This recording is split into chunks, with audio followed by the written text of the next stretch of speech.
Hi. Hi. Hello. Is this where I can find some lawyers? Yes, it is. I'm Elwoods. Hi, nice to meet you, Will. Hi, I'm Atticus. Nice to meet you, Atticus. I'm Jane. Nice to meet you. Now, I have a bit of a problem.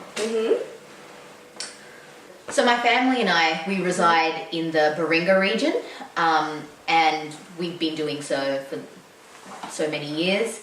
But right now, Big Mine Co, one of the biggest mining companies in Australia, is looking to take over our land and build on top of it. And I just don't want that to happen. I'm not having it. It's my family's land. We've been living here for century after century. And is there anything you can do to help?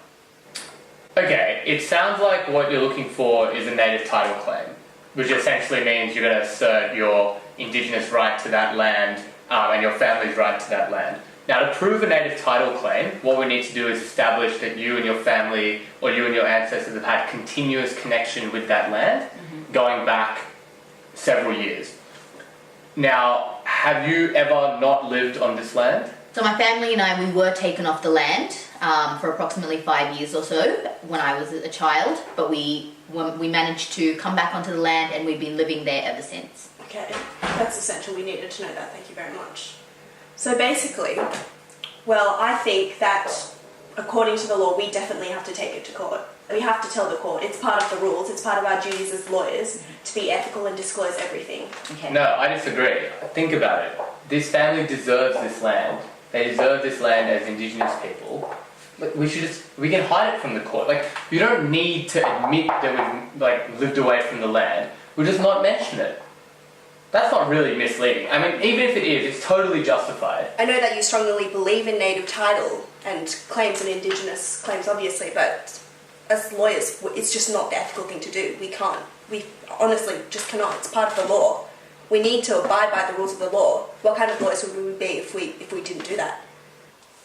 It's bloody Elle and her rules. She never shuts up about it. Can't you see that this family has been through enough? I mean, their land was stolen from them already, and now all they want is to keep this mining corporation off. But oh no, we have to follow the rules, don't we? You see, the problem with Atticus is that he's always willing to bend the rules. I mean, did he not take a university course on lawyers' ethics and justice? Rules are what make lawyers great. Atticus, I respect you as a lawyer, but I'm not willing to break the rules. So what are we going to do? Let's go ask the barrister.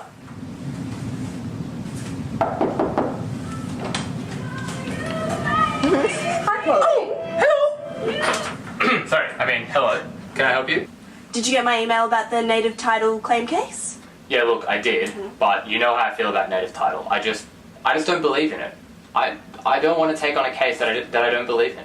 But you have to remember that Rule 5 of the barrister's rules specifically says you can't refuse a case based on your own personal beliefs.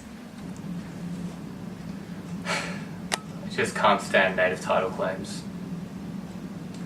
But I suppose Elle's right.